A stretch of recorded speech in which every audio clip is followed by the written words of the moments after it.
So you want to get into racing, but you're really not too sure how to start, where to even start looking, or you don't really have a path to get you to where you want to end up. I've definitely been there. My name's Aaron and I race in British Superbikes Junior Supersport class, and I'm going to just give you a little bit of an insight as to how I started racing to hopefully fuel your guys' inspiration to go and do it yourself. So first of all, a bit about me. I started when I was 16 years old, funded it myself. I still do fund it myself. And I've had a lot of kids be like, saying to me like, I want to do BSB in the future, but I'm not going to be able to do it because I can't afford it, basically. Which is a big thing. Racing is expensive, but I am very much a firm believer of if you put the work in, you can take what's rewarded. Again, I fund this myself. I got my first bike when I was 16 years old through a job at McDonald's, and then saved up, got the bike I've got now. And then I've been a bit fortunate in terms of team situations, which I'll go into. But if you put the work in, there's definitely a way you could race one way or another, whether that be in club racing, whether that be in BSB, depending on what your budget is. There's definitely a way to get into it. So I'm going to break this video down into sections. So we're going to do pre-ACU, ACU being the organisation that pretty much run UK racing, I want to say. You get your licence through the ACU. A lot of track days and stuff are ran under the ACU regs and stuff like that. So they're just sort of like the organisation behind it. So we're going to do pre-ACU, so before you touch any big bikes, before you go on any GP circuits, anything like that. We're going to do a little bit on the ACU test. Then we're going to do in terms of bikes and what classes there are, what clubs you can run in. And then finally we'll move into the cost of racing, because I know when you're first starting out, you want a little bit of an insight of how much it's going to cost you, which is going to be a lot. Hate to break it to you, but I throw in basically everything I earn at racing, which might not be very smart, but we're here and we're having fun, so that is the main thing. So pre-ACU, so what I mean by that is before you touch any big bikes, any GP circuits, stuff like that, you need to know how to ride a bike. Obviously that will help. You need a bit of track knowledge, you need a bit of experience, bit of racecraft. Obviously that will build in time. That's what these entry classes are for. But there are ways to go about it. If you don't know how to ride a bike at all, you don't need to get thrown into your ACU. You don't need to get thrown into a track day to learn. So obviously I bought my first bike when I was 16, and I did that through working at Mackey's, and I bought a little 140cc M2R pit bike. I would recommend, if you are getting a pit bike, to not do what I did and buy from new, because you'll end up changing it and spending way too much money than you have to, which is exactly what I did. But if you look on Facebook, there are loads of pit bike, like Facebook groups, loads of pit bike selling groups, stuff like that, which you can look at. And even before you buy a pit bike, you could go to a pit bike practice day. They're usually at go-kart tracks, or even a British mini bikes event, or a Cool Fab racing event, or one of the clubs that run these pit bikes. And you can just go, have a watch, make a few connections, talk to some people, and you'll immediately have a direction of where you want to go in terms of the pit bike route. So moving on from the pit bikes, you're ready to do your ACU test. I don't believe you can do your ACU license test on a pit bike. I've seen people do it on little 125s, little 50s, stuff like that, but I'm not 100%, because what I did is I borrowed a friend's bike from these connections I've made, and then from there did my ACU license, which basically, to get your ACU license, it is split up into two sections. You've got the classroom section, and then you've got the on-track section. So the classroom section is simply just it's like a briefing basically on a few rules, stuff like what to do when you crash, the different flags, just basic safety knowledge. And then there's a little multiple choice questionnaire at the end of it. Really hard to fail. I don't even think you can fail. I think it's if you're at one end of the spectrum of not knowing anything, basically, they will go over it with you again. But I've never seen anyone be that end. It's always pretty self-explanatory, so I think you'll all be okay. But your on-track experience is going on your bike, riding around, literally making sure you can start, stop, go around, not being a danger to yourself, not being a danger to others, You don't need to be breaking any lap records. You don't need to be setting any good times. You don't need to be pushing your paces at all. You just need to ride around. Then you've got a race start procedure. And by that, it doesn't mean, again, banging on the limiter and pulling away like Valentino Rossi. You literally just need to do a controlled start, and if you do mess up and stall, knowing what to do to keep yourself safe. So whether you've bought your own bike or not, this is where you start thinking about, right, I can do track days, I can do racing, got my ACU license, and you're ready to go. So one thing I would recommend is having a look at your clubs in your local area. I'm from Derby, so the closest to me was Darley Moor. Emma did some, and then obviously Donington Park's close, so when No Limits went to Donington, when NG went to Donington, I would go down and watch, talk to some people, go to Darley Moor meetings, you know, make my own sort of path on what I wanted to do. And at first I thought, I'm on a budget, obviously funding it myself, I'm going to start just building in the CB 500 class. But from then, I moved on to a Yamaha R3. And this is kind of what I'm going to go into now in more detail, because I feel like these are the best entry-level classes for a beginner if you want to move up.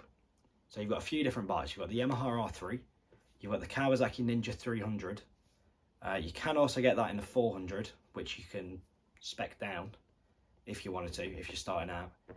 The KTM RC390, and then they also run the Honda CBR 500 in BSB, the Junior Supersport class. But I've not yet seen anyone race that. I believe maybe one person has years ago, but anyway, it's not around, I won't recommend it. But the most popular bikes in that class are definitely the Kawasaki Ninja 400 and the Yamaha R3.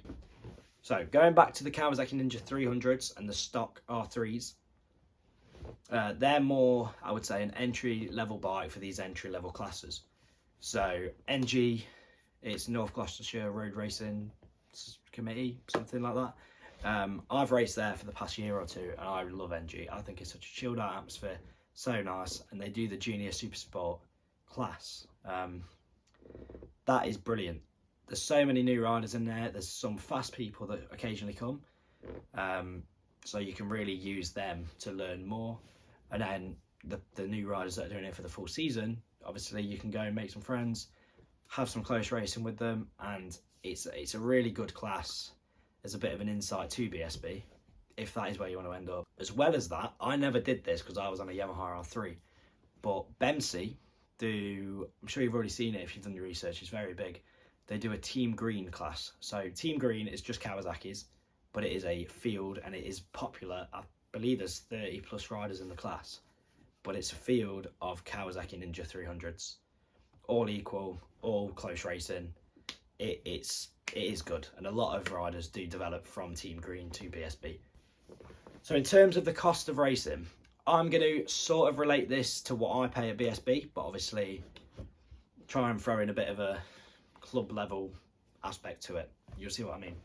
So we're going to start off with the bike. The bike could range from probably £2,000, £3,000 being a stock road bike with race fairings on, basically, which you can more than use for your first few years or your first year, just to kind of get a bit of bike time, get some track days in. You can even make adjustments as you go, like rear sets, stuff like that.